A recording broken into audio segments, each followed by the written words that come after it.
What's up, guys? Welcome back to another week of the 8 Count, a series powered by Atlanta Boxing Social Club.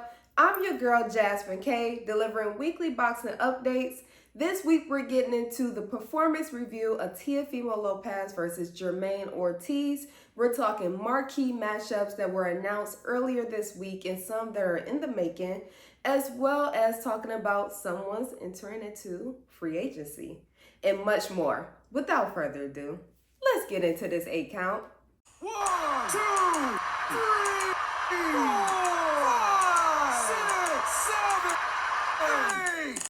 Count number 1. Defending his WBO World Super Lightweight title, Teofimo Lopez defeats Jermaine Ortiz in what many felt was a not so impressive performance, nonetheless winning by unanimous decision to retain his belts. But did he retain his seat at the throne as the king of 140-pound division?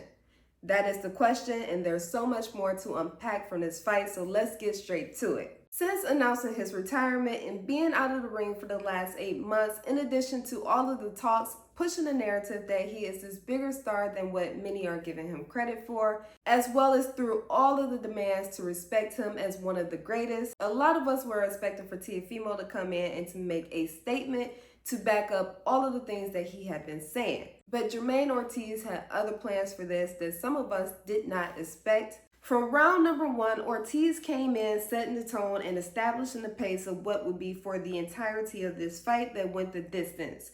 Round 1 through 12, he fought in the southpaw stance, a look that Teo is familiar with, but from his lack of ability to close the distance and cut the ring off, it showed to not be a so familiar look after all.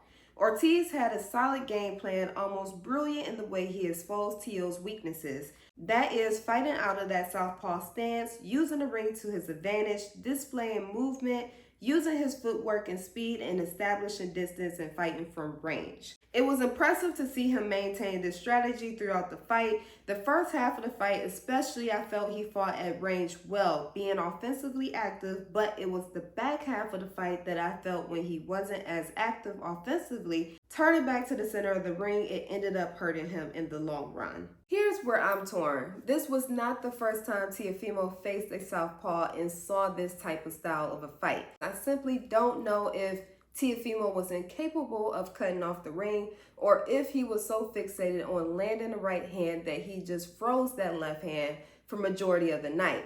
As many times as it seems as though Teofimo was out of place to land the left hand, there were many times where he was in place, but he just hesitated on throwing the left, or he used it as a probe and jab instead of just throwing the left hook. And once he actually looked to throw it, oftentimes it was too late because he was trying to load up on the left hand so much. Obviously, this style of a fight isn't the best for Teofimo, but I do give him a lot of credit with his ring IQ, and given the fact that he has beaten some of the greats that are southpaws and arguably pound for pound guys currently active in the division, I feel as though maybe there could be a situation where they need to add somebody else to their corner, someone who can break through to Teofimo in the heat of the moment, in the thick of frustration when things are not going his way, and can bring him back to strategy and game plan. So with that being said, I won't dive too much more into it. Like I said, we all saw apparently he could not cut the ring off with Ortiz.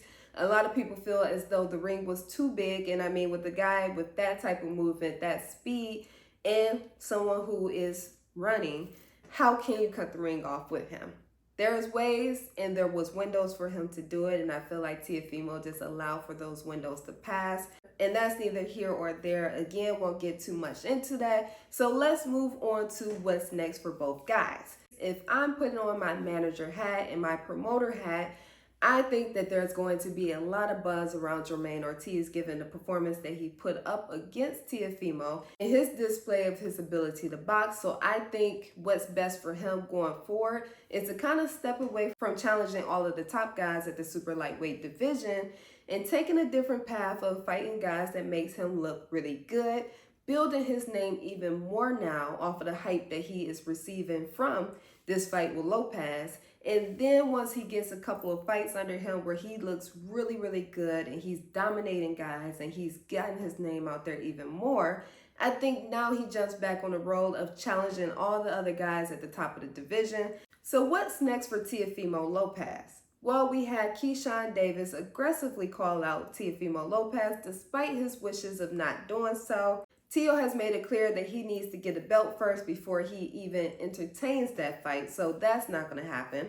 He called out Bud Crawford before this fight, and I think given the performance that he had against Jermaine Ortiz, Bud is just not that mountain that he wants to climb right now. So now that we've crossed out Keyshawn as a potential matchup and Terrence Crawford as a potential matchup, I think the best thing is for Teofimo to kind of sit back and see what happens between the Rolly and Pitbull fight as well as the Haney and Ryan fight, and see if he can grab one of the winners of those two. In the event that Teofimo does not want to wait for the winner of both of those two fights, then I think that there is another name out there that will be a good matchup for him, and that is Jose Ramirez.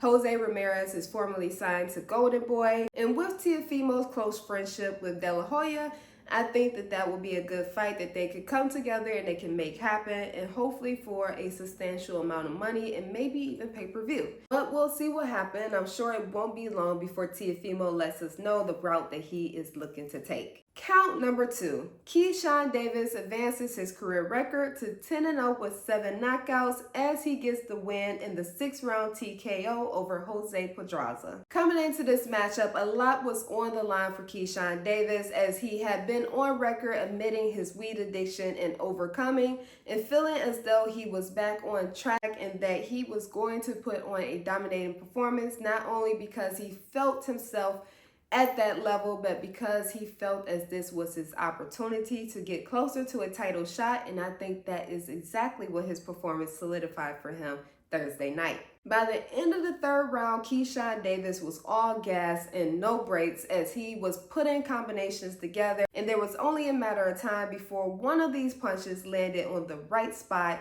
and ended the night for Jose Pedraza, and that's what we saw in the 6th round. So let's talk about what happens from here for Keyshawn Davis. If we think about what is going to be the fast tracking ways of him landing that title shot, I think that there's 2 lanes available for him, and that is one going through the WBO as he is ranked as number 8, and also going through the IBF as he is ranked number 7 with them. However, we know that Keyshawn has his eyes sighted out for Navarrete as he called out Navarrete along with Teofimo in his post-fight interview.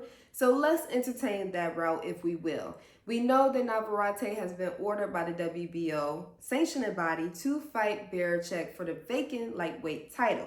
One that came as a surprise as Shakur Stevenson voiced his frustration and borderline feeling as though that should have been his opportunity to fight for the WBO belt to get him closer to unifying the 135 division.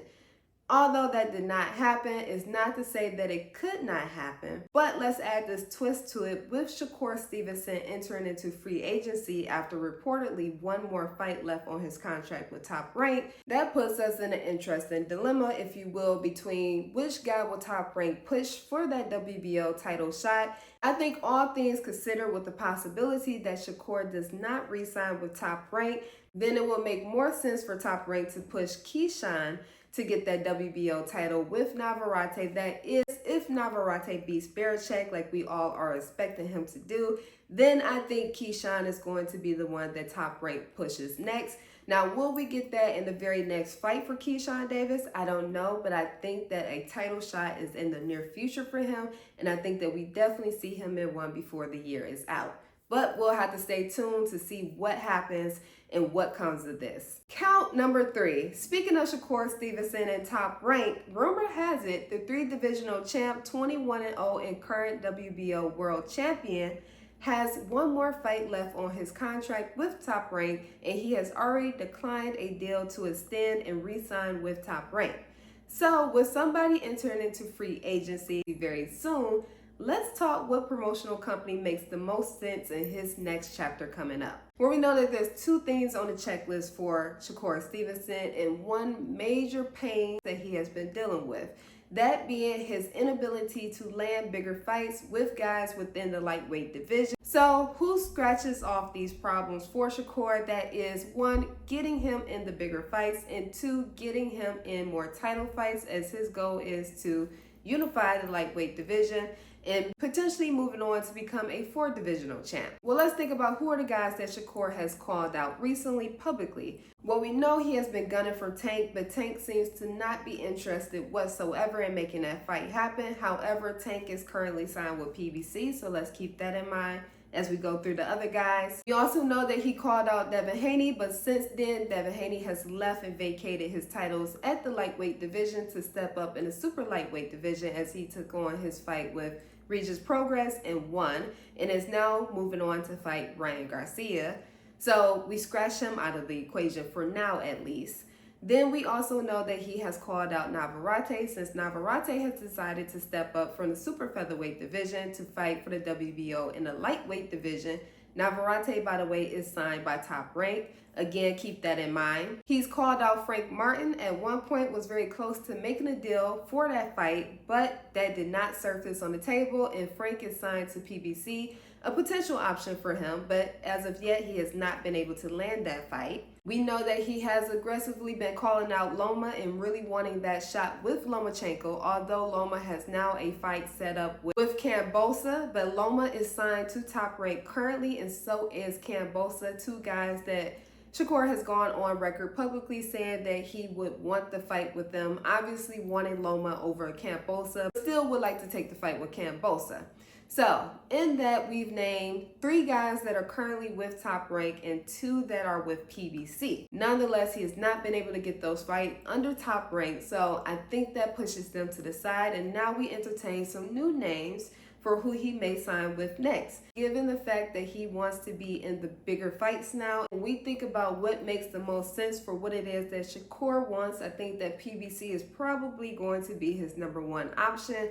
And I think a strong number 2 would be Matchroom. Although Matchroom doesn't have a lot of top lightweight signs in them right now. They have Andy Cruz, but I think Andy Cruz and Keyshawn Davis are on a collision course themselves to land a mega fight somewhere down the line of the future for both of them. So again, they don't have many lightweight signs that I think would give Shakur the fights that he wants, but it is Eddie Hearn and it is Matchroom, and they have a way of making some of the biggest fights happen, whether they have the fighters or not.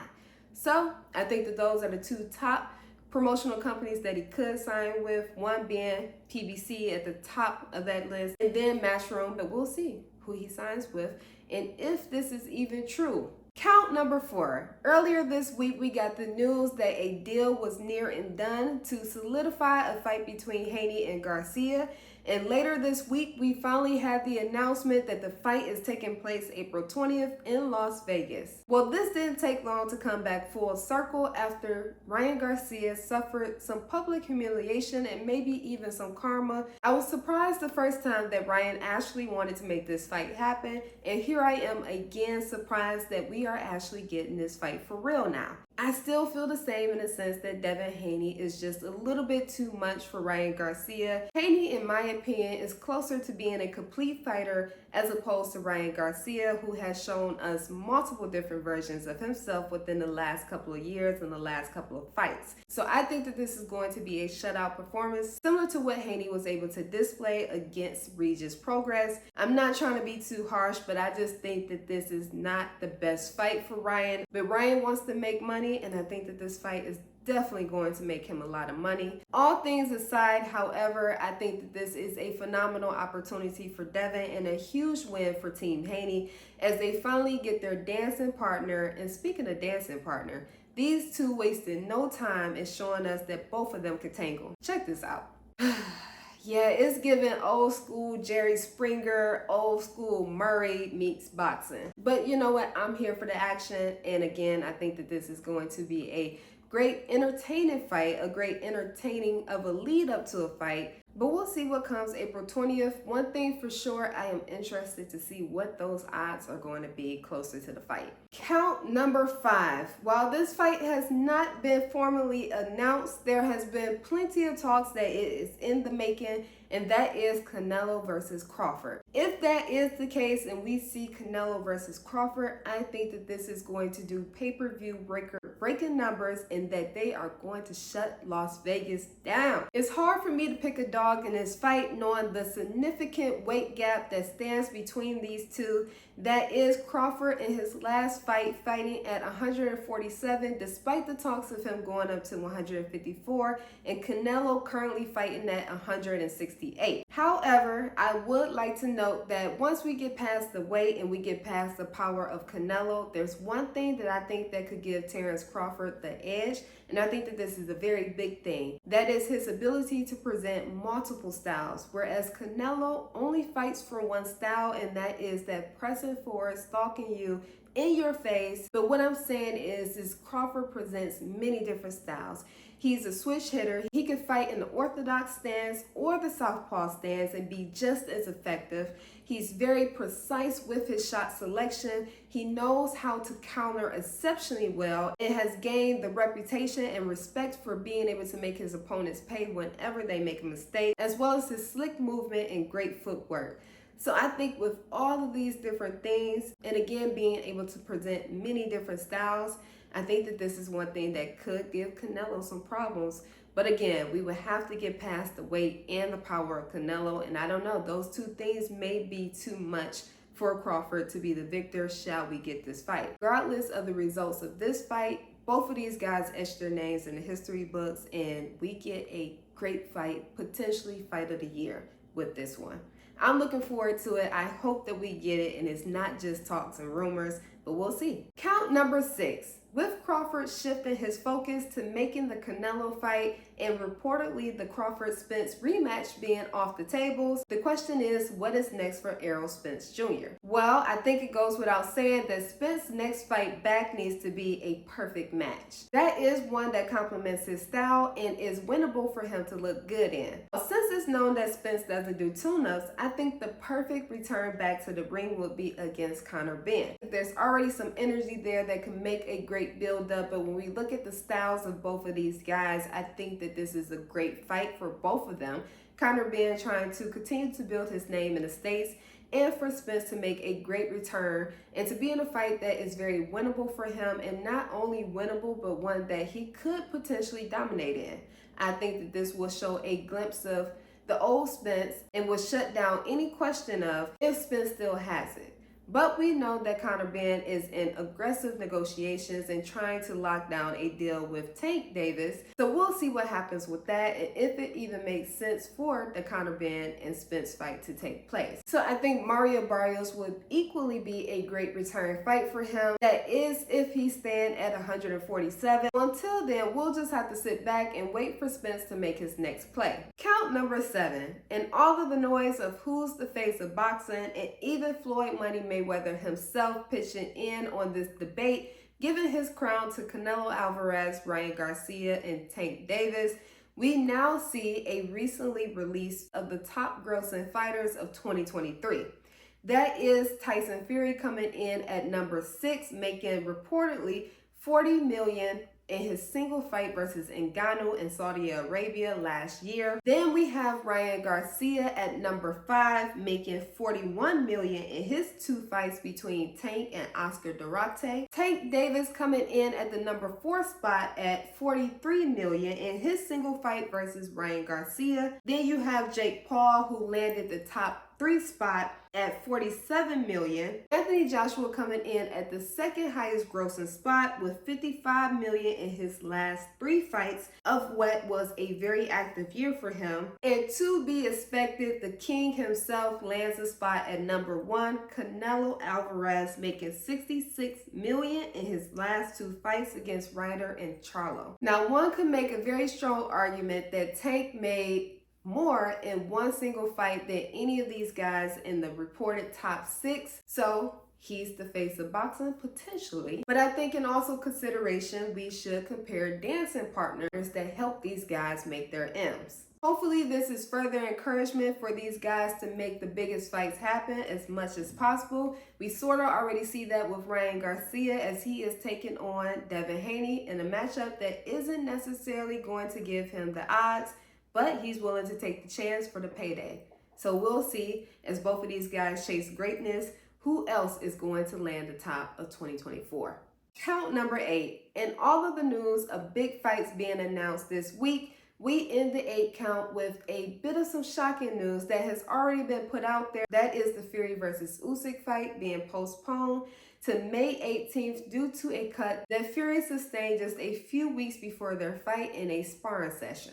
With the postponement of this fight came an enormous rise of doubt shared from the boxing community and fans that we would actually see the heavyweight undisputed showdown between the two. His Excellency, moving quick on the matters, assured us in a press release that the fight is going to happen and is taking place May 18th, and if either of the men shall sustain another injury or anything that delays this fight from taking place on the date of May 18th, that both of them will incur a $10 million fine from their guaranteed purse. Now, I may ruffle some feathers with this one, but it got me to thinking, how much more serious would these fighters take their actual matches if there was a fine to be imposed and they were held accountable for their actions? I'm not just talking about things that are a little less controllable, like cuts being sustained in the lead up of training camp and sparring to get those fighters prepared for their big matchups, but I'm also talking about fighters failing multiple drug tests, DUIs, and any other illegal charges that they may sustain outside of the ring and outside of training camp. Would the implementation of more fines force fighters to be more disciplined outside of the ring and outside of their training camps? Could this also be a remedy for providing more structure and order within the fight organizations? It's something to ponder on. I'm curious as to know what you guys think about this. Are you pro implementing fines or are you con implementing fines? Let me know what your thoughts are in the comments, and not just for this one, but for all of the 8 counts. With that being said, that brings me to the end of the 8 count and wrapping up another week of boxing updates. I hope that you guys have enjoyed this week's updates, and I hope that you stay tuned for next week's updates. Until next time, your girl JasmineK is out. I'll do the best I can with what I got. Oh!